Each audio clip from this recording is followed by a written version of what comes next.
This is another in the First Read series where I do a reading of a poem I haven't seen before or by a poet I know very little about, and just do a first reading for the sheer pleasure of it. Partially to see if I like it, partially just to have that experience. Sometimes I might be on, sometimes I might be very off. I think I would read these differently lots of times if I come back to it, but what gets us into poetry in the first place? It's just that first reading.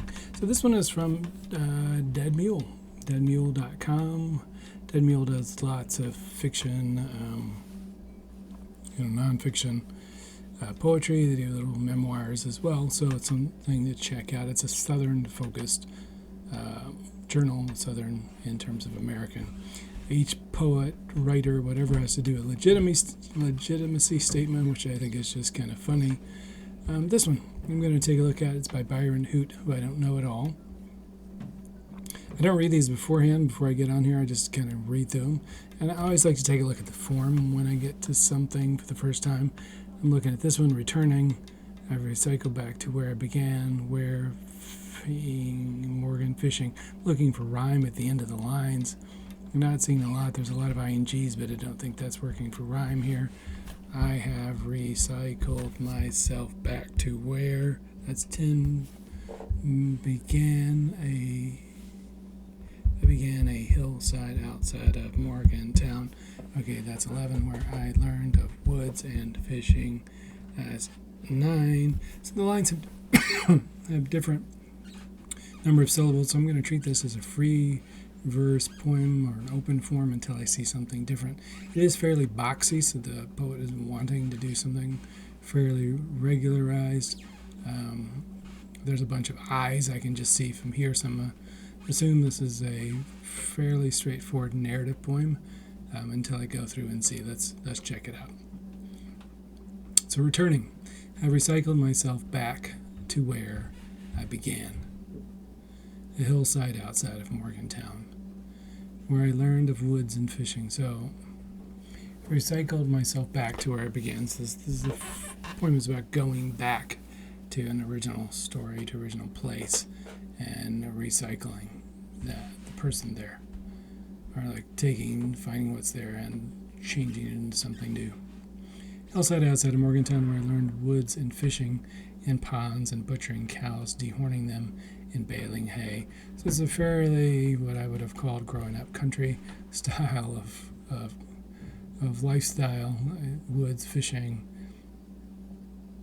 butchering cows. So this is not a city kid. This is somebody growing up with the land and experiencing that, and experiencing what I think a lot of Americans in the countryside experience, fishing and hunting and things like that. I kind of saw a lot of this when I was a kid myself. And the stories of hunting from an uncle and grandfather and an aunt's boyfriend, learning to fish in Oil Creek. So hearing all these stories, they were there learning to fish in Oil Creek, the Allegheny, and taking up the bow and gun and fishing pole as I became a man. So taking up all these things. And this is kind of what he was given when he was younger. And then there's a shift here. You can see with the and now I'm a middle-aged old man living on a hillside alone, hunting and fishing, reading and writing, giving an occasional poetry reading. This is a different kind of person, still doing the hunting and fishing, but the reading and writing are thrown in. They don't show up in the beginning. The stories do, of course. The stories of an uncle and grandfather and aunt's boyfriend, they show up. So maybe this is taking what was given and recycling into something else. Maybe I have not recycled myself, but come full circle. This is a revision of that first line. Maybe it's not a recycling, but just coming back to what was there, which is it's a different kind of recycling. It's coming back to, in my end is my beginning, in my beginning, my end. From one hillside to another, there's just this returning back to an original place that someone might have been away from, but coming back to it. It's a different person, but still having all these, original things there. Well, like I guessed in the beginning, fairly straightforward narrative poem. Even I think the technical aspects of poetry, of language, of alliteration and stuff, not really stressed that much in this one. This is really, I think, a story-oriented poem and a kind of contemplating on one's personal life and how that works. That is Byron Hoot.